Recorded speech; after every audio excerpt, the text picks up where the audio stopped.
Hello? Okay, great. Closer? Okay, thank you. It's okay? It's okay? All right. Good afternoon, everyone, and welcome to this critical discussion on strengthening urban resilience through a gender-responsive heat action. As we gather here at COP29 Resilience Hub, I think it's important to reflect on the fact that extreme heat is not just a climate challenge, it is a deeply inequitable one. Cities worldwide are facing intensifying heat waves, but the impacts are not felt equally. Women, children, and marginalized communities, particularly those living in urban poverty, are disproportionately affected by the urban heat island effect. Today's conversation seeks to address some of these urgent questions. What can we do to build resilience to extreme heat for those most affected? How can cities design more inclusive actions that tackle both climate risks and social inequalities?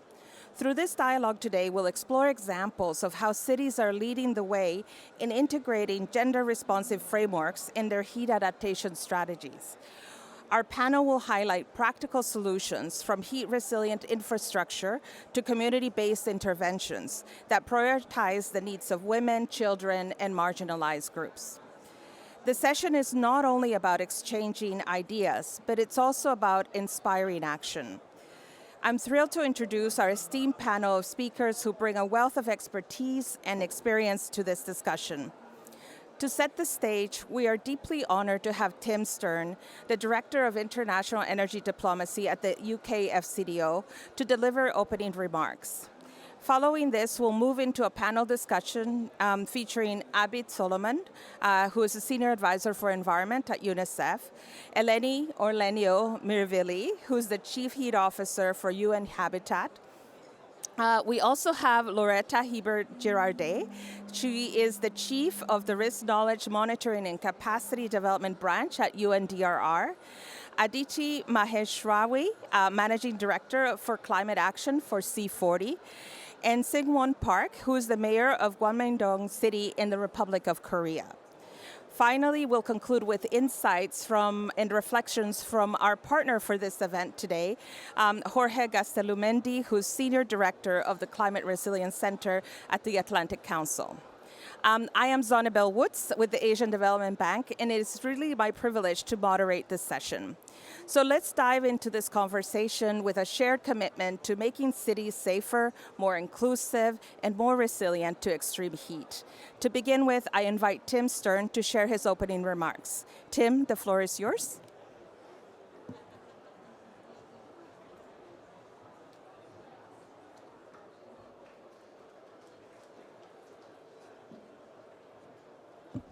Thank you very much. Thank you for inviting me today. Thank you very much to the Asian Development Bank and the Atlantic Council Climate Resilience Centre for hosting us, bringing together this excellent panel focused on this really important agenda. So I'm delighted to be here. The UK, and I'm here representing the UK government, is firmly committed to supporting those on the front line of climate change and building climate resilience by helping people adapt to the changes that we know are coming despite our best mitigation efforts. The dangers of extreme heat have become so stark over recent years, as have the impacts on human health and well-being. Record-breaking temperatures, droughts, heat-induced deaths. At my last event, it was at the Iraqi pavilion, a slightly different focus, but I heard that the temperature in parts of Iraq had exceeded 45 degrees Celsius for 100 days over the last year, a third of the year above 45 degrees. It's just staggering. People having to bear and work and live in those conditions, and the impacts are most keenly felt by the poorest communities and often by women who have to work outdoors in those conditions. So we're really pleased to be working together to support people to manage extreme heat across Asia, including through the UK's CARA Climate Resilience Programme, and with disaster risk finance for cooling stations and health information in Pakistan through the START network of NGOs. I read earlier a comment from one of our biggest insurance companies who said it's really telling that whatever different politicians may say there's no one in the insurance industry who ever denies the impact of climate change. They know they are all too real and they see them every day. So this year the UK is supporting 2 additional new initiatives that will provide extreme heat insurance. The one supporting women that I just mentioned, and also support for households in India through the Natural Disaster Fund. We've got a $10 million grant to support this work that comes from the Global Shield Finance Facility that we, along with Germany, Canada, Luxembourg and Japan, co-fund at the World Bank. We're really proud of that work and glad to be partnering with others on it. We're also working to build the resilience of cities through green infrastructure, heat-resilient urban design and public awareness campaigns.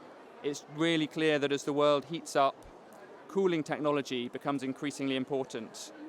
Cooling is already one of the biggest drivers of energy demand. So as you look at what's causing increased consumption of energy around the world, cooling rises up and up the scale. So we need to promote innovative cooling technologies that are energy efficient and affordable and support climate adaptation.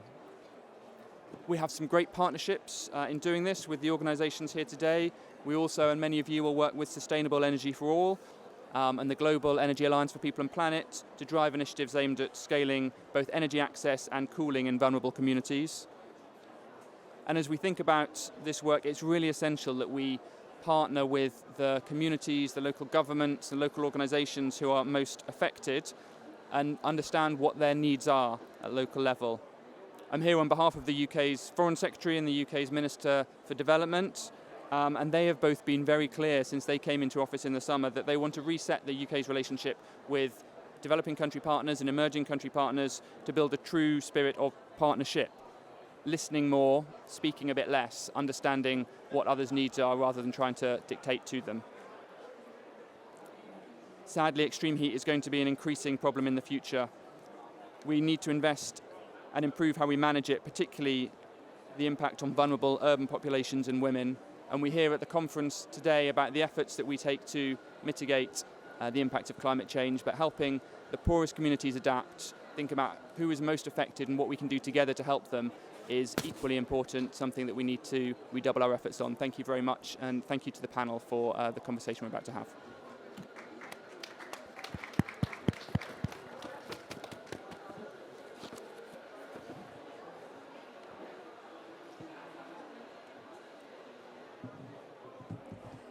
Thank you, Tim, for your very insightful opening remarks, and I think also a reality check on how cities around the world are facing extreme heat. And the example of Iraq that you raised is really quite telling of what cities and countries will have to contend with in the near future.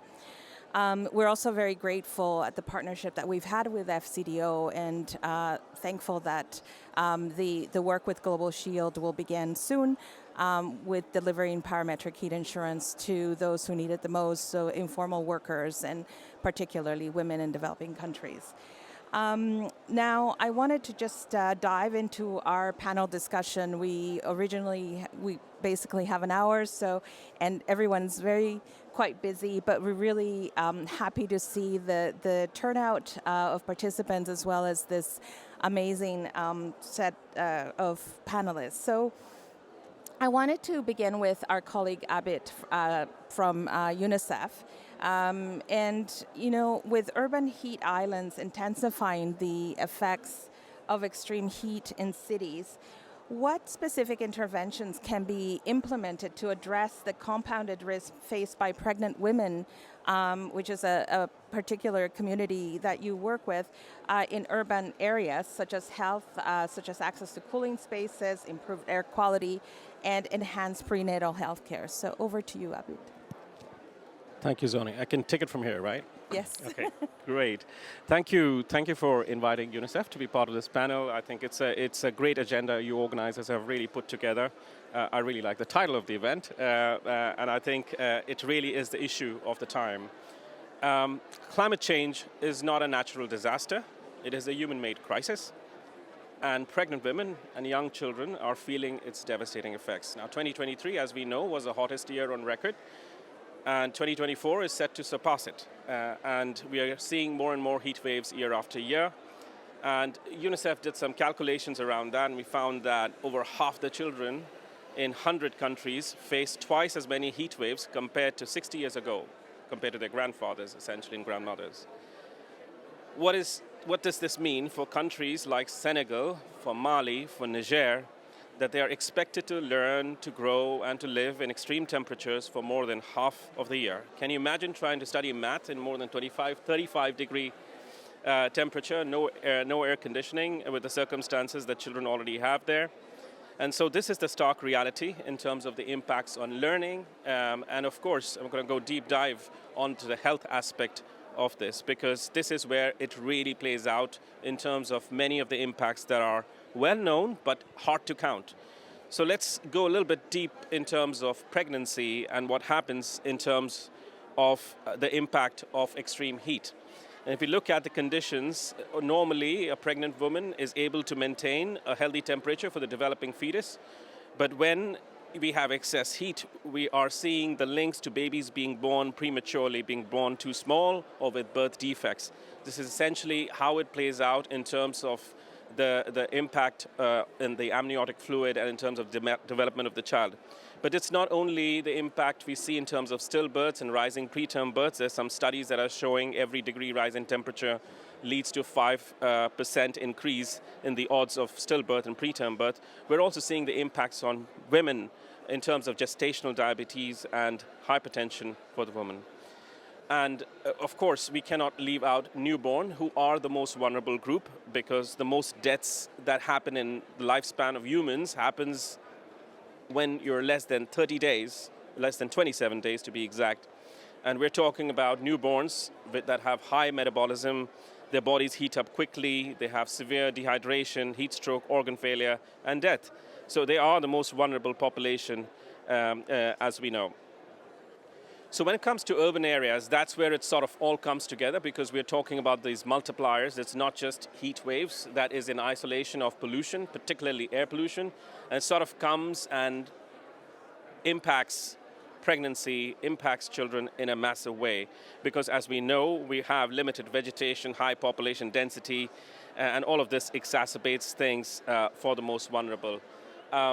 We also have the challenge, of course, of air pollution, which is essentially high traffic density hotspots, waste burning, industrial air pollution, and all that leading to poor air quality. And yes, therefore, when we talk about solutions, and we talk about solutions in the urban area, we need comprehensive, holistic solutions that are actually focused on the needs of the most vulnerable. We need to think about interventions that we protect pregnant women and children, because when we do that, we protect everyone. Therefore, really, that is at the heart of it, because that's where the impact is really felt. So access to cooling spaces is absolutely important. Green spaces, green infrastructure is absolutely important. We cannot shy away from that. That has to be a priority. But housing conditions, which actually in many urban areas, as we see how things play out with urban slums and the challenges we see in terms of poor ventilation, crowded housing, and of course no air conditioning, how do you expect anything that would benefit women and lifelong child health and development in terms of lifelong potential? So there is really a suffocation, I would say, and we really need to work together to act on it in a holistic way. But I want to talk a little bit about healthcare, because that is also a very important role that healthcare has to play. And of course, when we talk about healthcare, we mean primary healthcare, which means the first line of defense. We talk about the understanding of caregivers, about the unique vulnerabilities of children and pregnancy, and what they need to do to protect. And therefore, the changing role that the health systems need to play, particularly at primary healthcare level, to support women and children.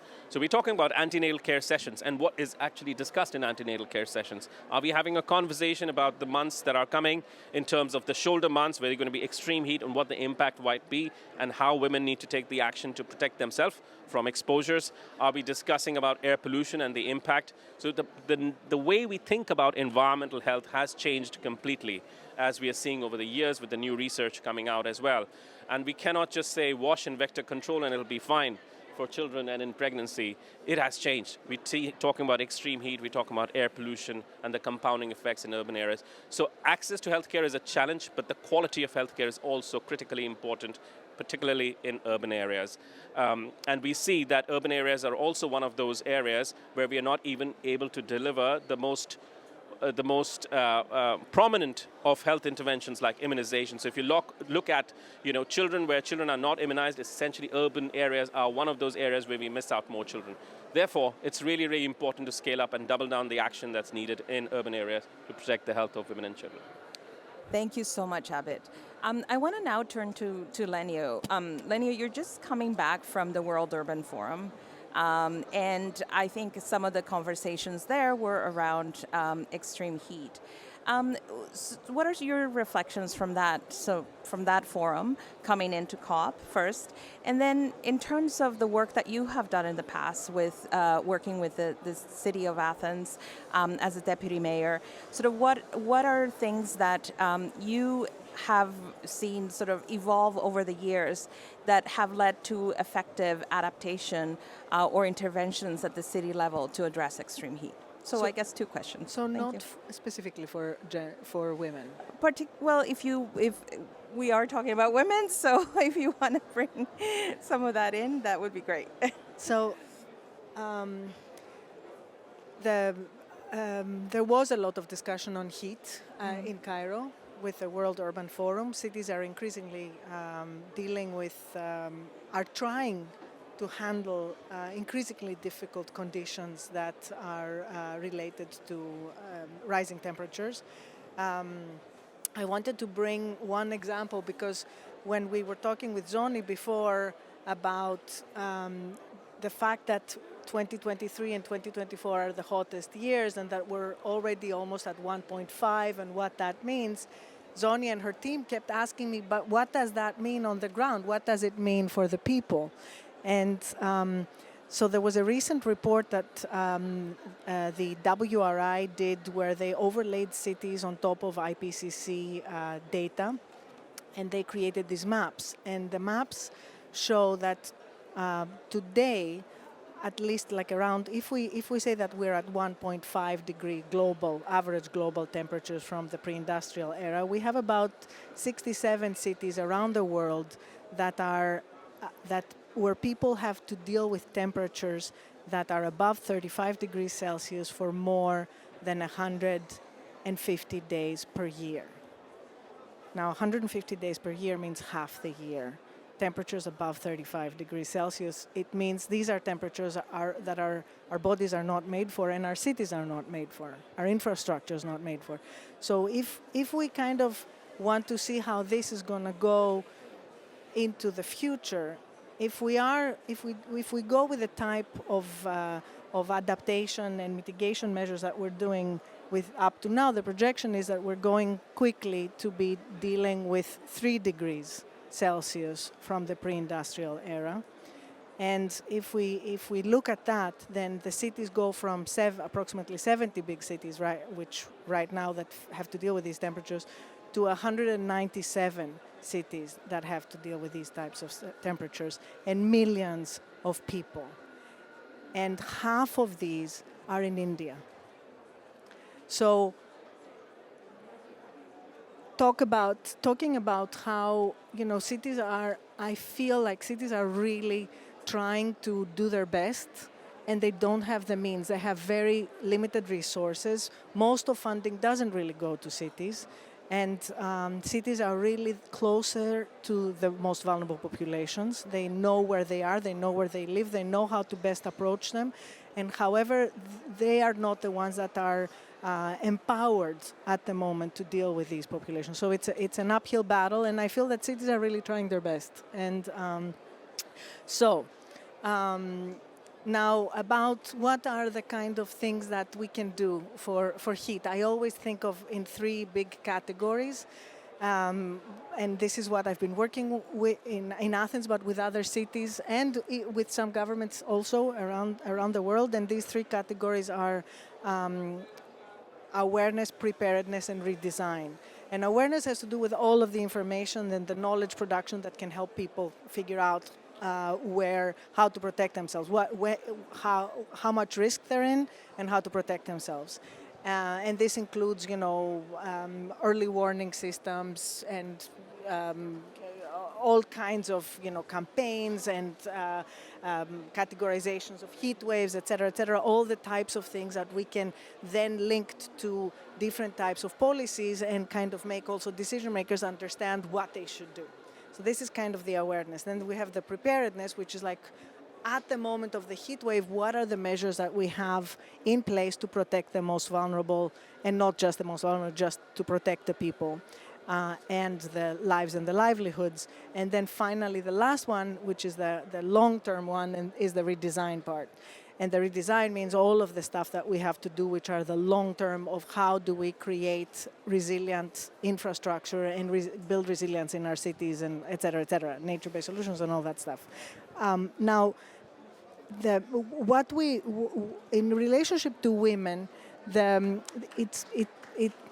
it's difficult because we have to understand what does it mean that women are most vulnerable. We have to understand what makes women, what is in their everyday life makes them more vulnerable, and a lot of this goes under is not really knowledgeable. The policymakers and decision makers don't really know how women actually suffer from heat.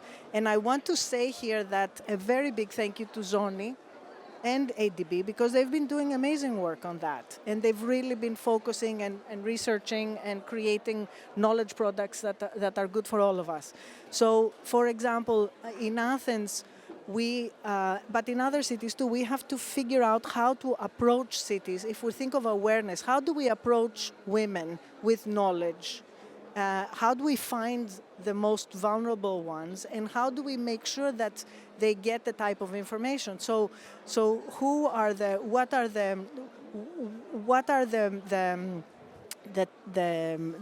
women workers that are, for example, most exposed to extreme heat, and what networks can reach them with the kind of information that we need?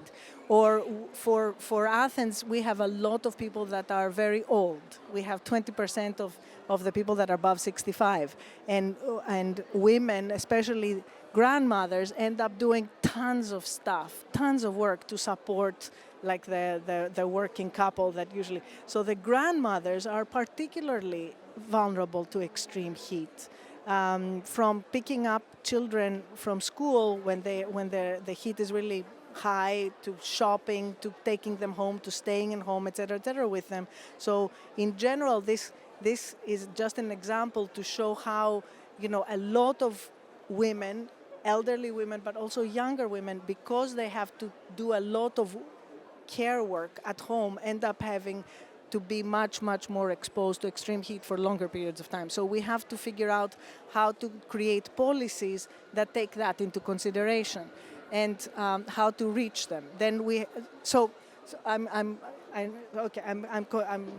mixing everything up, but let me kind of. So this is one aspect, is the women that work at home. And we know that women that work at home suffer a lot from extreme heat, and women that work at home, that produce at home, that actually make like money at home, they end up losing a lot of their during extreme heat, they end up losing a lot of their income. A very significant amount of their income. So the work at home, both paid and unpaid, is something that we have to look at and figure out how to deal with. Another big aspect is that goes into preparedness, is that has to do also with socio-cultural aspect of women. Has to do with, for example, you talked about creating cooling spaces. We have to figure out how to make cooling spaces appealing to women. This was something that, again, we deal in different cities. Women often do not want to go to cooling spaces. They are exposed there, or they can't because they have too much work to do at home, or they feel stigmatized if they go there, et cetera, et cetera. So that's a whole other aspect, like how can we figure out to make these spaces more appealing and more inviting to women so that they don't have to stay at home during extreme heat. Another aspect has to do with the redesign aspect, which has to do with greening cities, which is very important, especially for women that are from the most marginalized neighborhoods and the poorest parts of the city. They need to have this respite in cooler areas that are greener areas. At the same time, we have to figure out how to design green areas so that women feel safe in green areas, because women talk a lot about how green areas are often unsafe places for them, both because they feel that they can be more vulnerable to violence, or they feel like that they are scared to go through them. So when we design green spaces, again, we have to figure out how to design them so there's a lot of transparency, and so that women can actually feel that they can find respite there instead of feel fear. So I think that all of the idea of gender. What did I do? Oh, gender response. I'm good. Gender responsive, and I'll finish with that. Gender responsive design has to think about the fact that women are vulnerable in many different ways. One is physiological. We are more vulnerable than men because of the way that our bodies cannot often regulate temperatures as well as men can regulate temperatures. So we have to think about that aspect. Then we have to think about how women are more vulnerable economically, because economically they often suffer much more than men when we are talking about extreme heat because of the type of work that they do. And finally, the last thing is the socio-cultural aspect, that women often, because of socio-cultural conditions that they live in, they are also extremely vulnerable because of the way they have to dress, or the way they have to move, or not being able to be outside, or having to kind of be outside more than, et cetera, et cetera. And I guess I talked enough, and I can talk about 3 or 4 specific actions that we've done with women in different cities, but maybe we can come back to that. You've covered all the key, really important things, and I think it's really helpful to have had you unpack not only the awareness piece, the protection, and sort of the redesign piece, and bringing in also a gender perspective. So thank you very much for that. So I think actually, this is a very good segue to hear from Laurie Ebert-Girardet, who is with UNDRR. And, they have, of course, been working a lot on early warning systems. And it would be really helpful to hear from the UNDRR perspective in terms of how you're working on supporting urban heat resilience, which is necessary for both, short-term and long-term adaptation, but also how you're involving women in early warning systems and ensuring that, as Lenio mentioned, that the message is reaching them in the right way, in the right spaces, and sort of meeting their needs for information on how they can not only be aware, but also protect themselves from, during heat waves. So over to you, Laurie. Okay, well, thank you very much. It's a pleasure to be here. Heat waves are probably our greatest preoccupation right now, and one of the reasons for this is, although we have seen a decrease in mortality from many extreme weather events, largely due to better preparedness and early warning systems, we're not seeing this with heat waves. In fact, we're seeing an increase in mortality. And so this means we really do need to double down on our risk reduction efforts related to heat waves. We really see 3 areas of concentration. And the first is around better early warning systems, helping countries better understand when heat waves are likely to occur, but also recognizing that it's not one size fits all. I was just on a panel now, and one of the colleagues said, well, we have triggers for anticipatory action, so are we going to set a trigger for the whole country when it comes to heat waves? And the answer is no. It's very context specific how heat affects different communities. There are a lot of variables there that you need to take into account. How humid is the heat? What is the duration of the heat, for example? And heat in one part of the country may not have the same impact as it may have on another part of the country.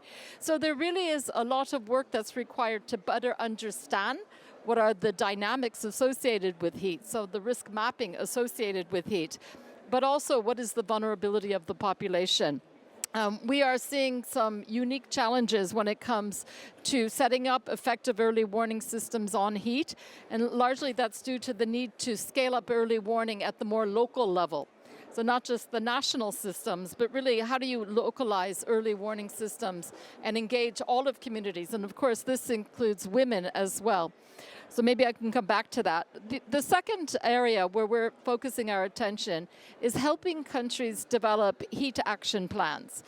Later this month or next month, we will be convening governments, but also many NGOs and international organizations to come together to respond to the UN Secretary General's call to action on extreme heat.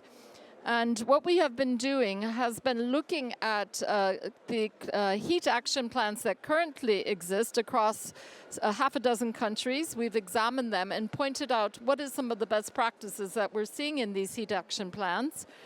And using this as a template, as a basis to develop a common framework that we will then disseminate to all countries so that they can start to develop these heat action plans. But of course, it's not enough to do it at the national level. What's required is more localized and urban level work. We work with a network called Making Cities Resilience, which has around 2,000 cities right now that are members, reaching over 500 million people worldwide. And that will be a network that we will use to also support capacity development, training of local officials at a multi-sectoral and whole of a society level.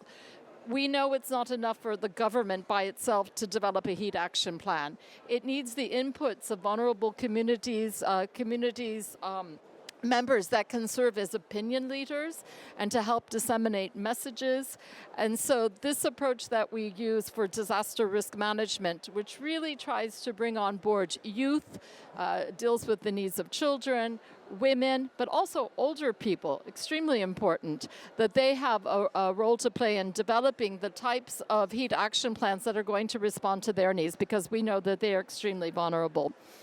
So in addition to these heat action plans, the third component that we think is extremely important deals with the long-term transformational measures that are needed to support cities and to support communities to adapt to a warming planet. And that has to do with issues such as resilient infrastructure, building homes that will be more able to withstand the impacts of a warming climate, putting in place infrastructure planning, but urban planning that really takes into account climate risks. So here what we're looking at is how do we ensure urban planning is built on good risk assessments and a better understanding of risk. So these are some of the components that we're really trying to focus on. It's part of our broader, obviously, efforts to build resilience to climate impacts. But maybe let me just say a few words more about some of the things that we might be able to do that can support some of the opportunities to address gender inequalities in extreme heat. And it's already been mentioned, we know that pregnant women are at high risk, older women as well.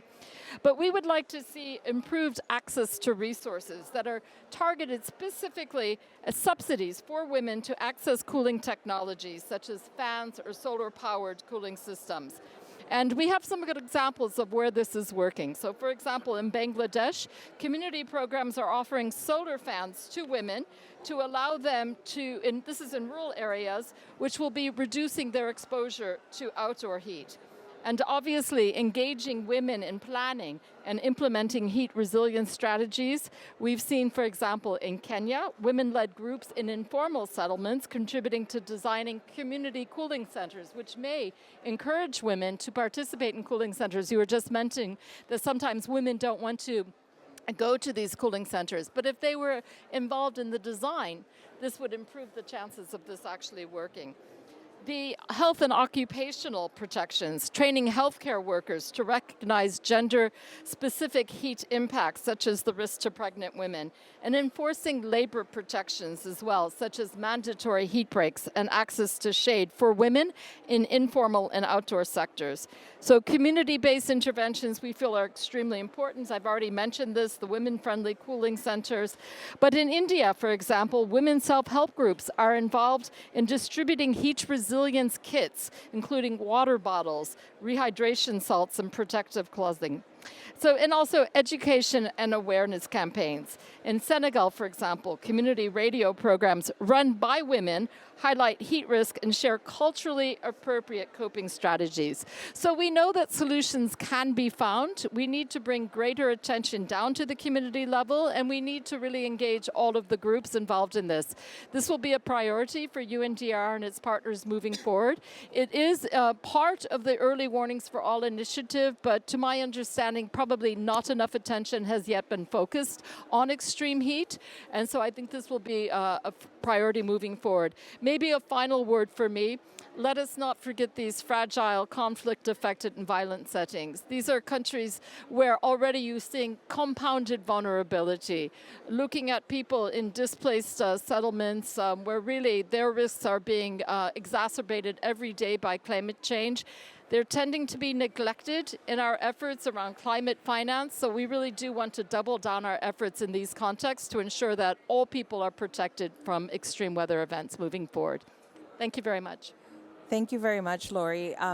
I mean, I think that the work that you will be doing on looking at a framework for heat action plans is really critical and much needed, and it hasn't really been done to date.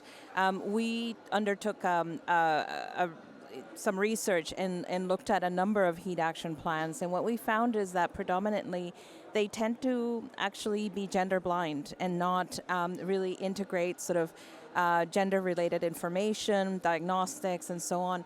So I think there's a huge opportunity to make them more inclusive, as you were saying, not just in terms of gender, but also in terms of the elderly and other sort of vulnerable groups. So I'm really excited to hear that this is something that UNDRR is taking on.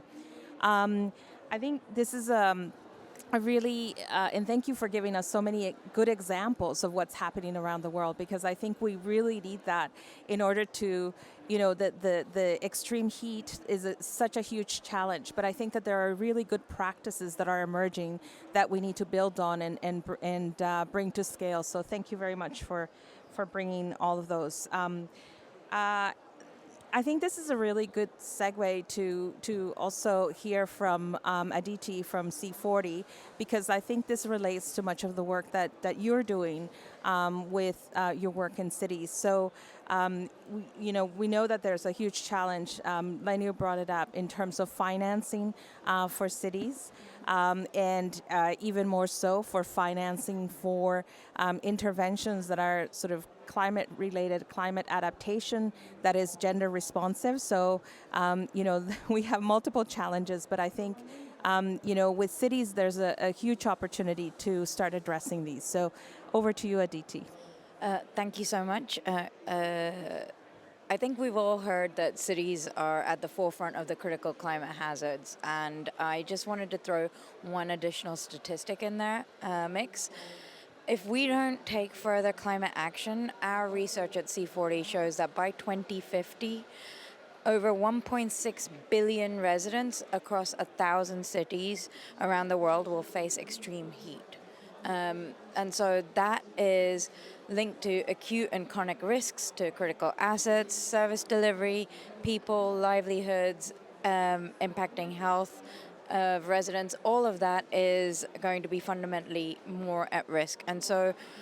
And we know that heat doesn't affect everyone equally. So we are very much aware of how to trying to take a much more targeted approach on the financing and support that we provide, support cities to access.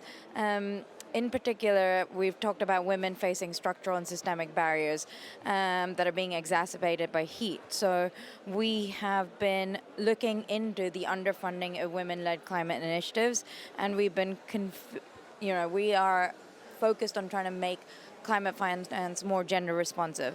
We have recently, this October, launched a climate finance facility workbook, which provides practical strategies for cities to integrate gender components into climate finance. And this this includes some things we mentioned already, like using disaggregated data to identify high-risk groups, especially women, and understanding sector-specific finance mechanisms.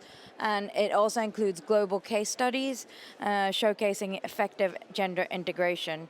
I'll come to specific examples, but some of the key financing mechanisms that we talked about are concessional loans with equity and inclusion conditionalities, ensuring funds benefit vulnerable groups, especially women, guarantees that can offer risk mitigation, enabling cities to secure finance with conditions that promote gender-focused outcomes. Debt for nature swaps are also discussed as means to prioritize resilience investments, supporting women who are most affected by climate impacts like extreme heat. Together, these tools enable cities to tailor financial resources to meet the needs of high-risk groups and promote gender-responsive solutions. One other aspect that I wanted to touch on about the economics that you mentioned, like heat action and women and working conditions. Heat action in cities can benefit women in other ways, and not just directly reducing their heat vulnerability risk, but also by generating jobs and them being able to contribute to economic activities more. So I think there's a flip side that we also need to look at, and for women. I wanted to pick up on Eleni's linkage on awareness, preparedness, and redesign, and give you a few examples of things that we're working on. In order for women to be able to benefit from gender-responsive finance mechanisms and policies, they need to be more represented in the decision-making process, and we've heard this. And one key way is engaging them in the design and development of heat mapping exercises, and we've heard this.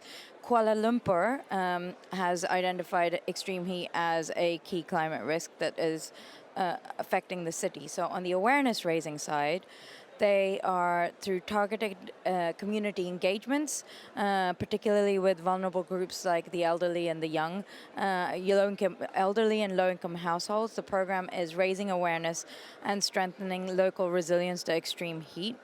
They include discussion on community-driven solutions and strategies to mitigate heat impacts, helping residents become better prepared for future risks. On the preparedness, using the disaggregate data to identify high-risk communities and groups can help the cities prioritize interventions. So, for an example, the mapping of to identify the heat risks, and for example, on the public transport system, so you can ensure that access to safe, reliable, affordable transport is a major factor in enabling access to education and employment.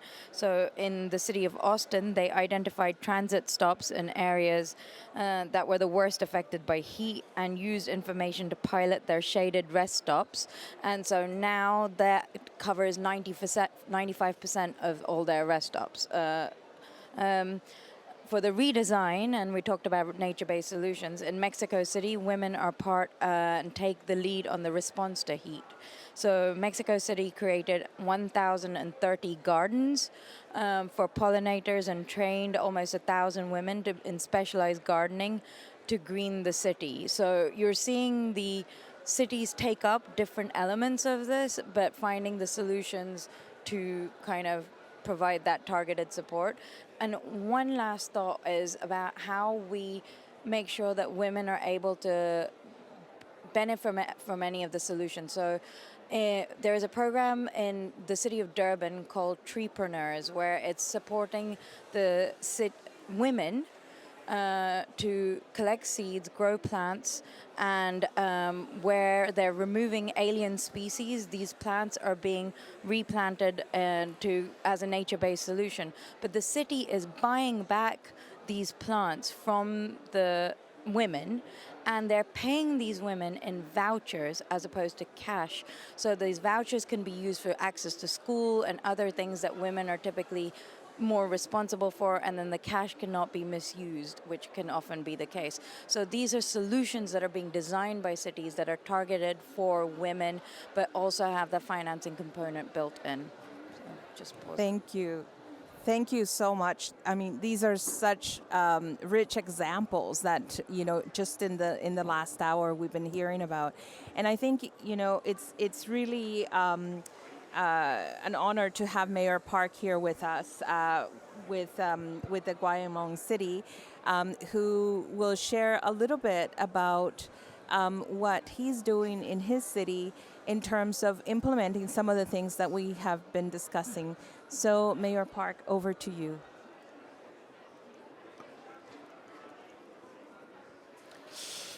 네, 반갑습니다. 제가 우리 통역 선생님의 도움을 받아서 설명을 드리도록 하겠습니다. 보이는 화면 중심으로 설명을 드리겠습니다.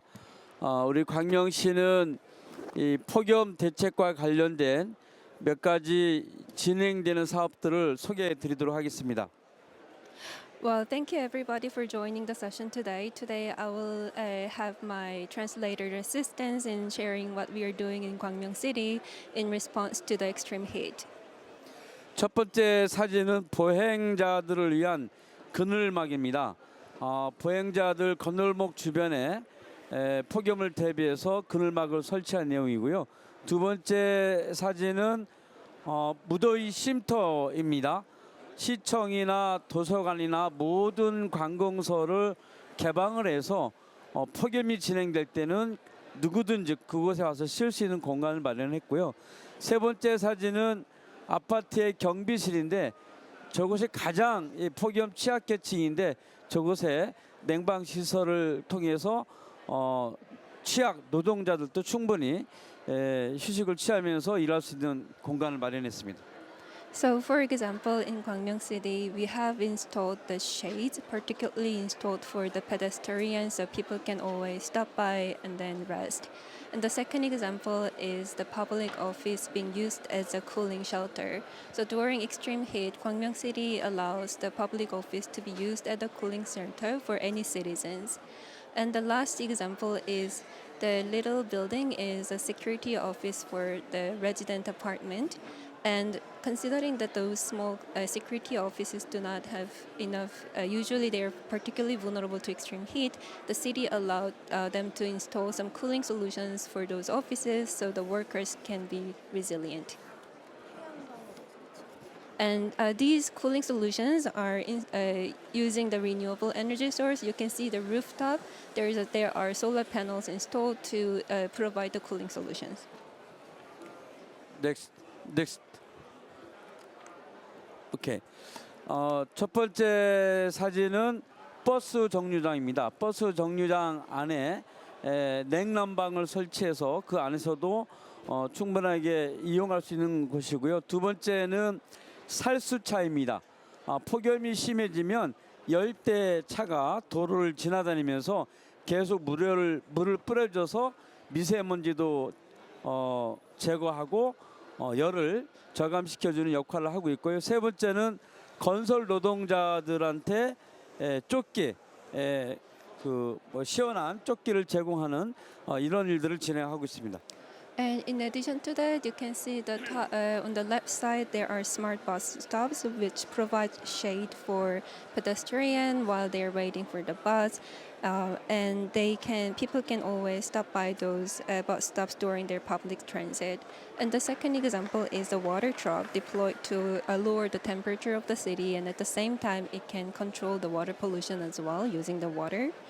And finally, the third example is the cool vest that is distributed among the construction workers.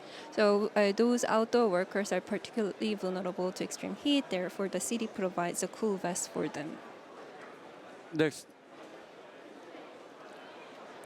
예, 광명시는 그 마을마다 유휴 공간에 정원을 만드는 작업들을 하고 있는데 시민 정원사 교육을 통해서 시민 정원사들이 꾸준히 정원을 만들어 가고 있고요.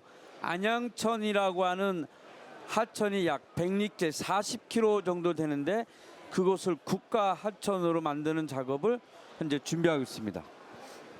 And greening the city, is particularly important to address the extreme heat. Therefore, the Gwangyang City is having a program to educate the citizens to be a gardener. So they are voluntary gardeners to prepare the green areas in the city.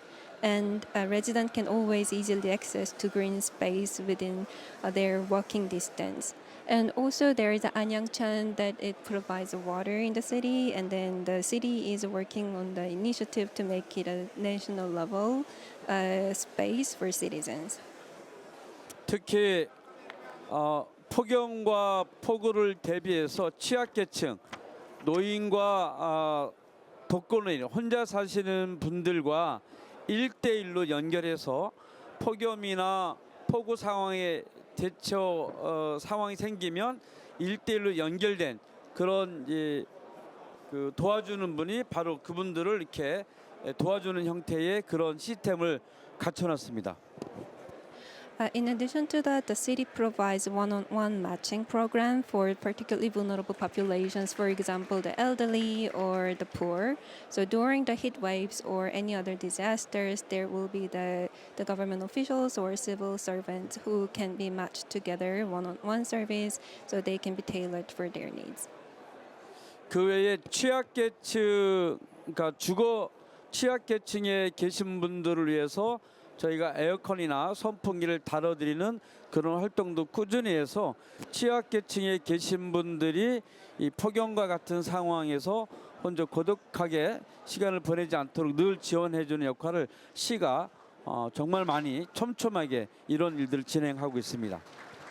Also, the city provides support or assistance or subsidies to provide cooling solutions such as air conditioning or fans for the vulnerable populations, so they can be protected during the extreme heat. 넥스트 다음. 네. 보이는 것처럼 우리 사람들이 살아가는 가장 기초적인 것들은 보호해 가면서 우리 자연 환경 생태적인 것들은 또 보호해 가면서 도넛처럼 그런 도넛 도시 모든 인간들이 도시 안에서 건강하게 살아갈 수 있도록 하는 정책을 가지고 광명시는 일하고 있습니다. So Gwangyang City has policies that kind of creates a donut city that has a balanced space where people can thrive in harmony with nature. So they are protecting they are making efforts to protect the ecology as well as providing the basic needs for the most vulnerable people as well. Thank you very much. Thank you. Thank you. Thank you very much, Mayor Park, and also to my colleague Jinna for translating so well his remarks. So unfortunately, we have run out of time, but this actually means that this is such a rich conversation that next time we need to schedule a little bit longer for us to talk about these issues.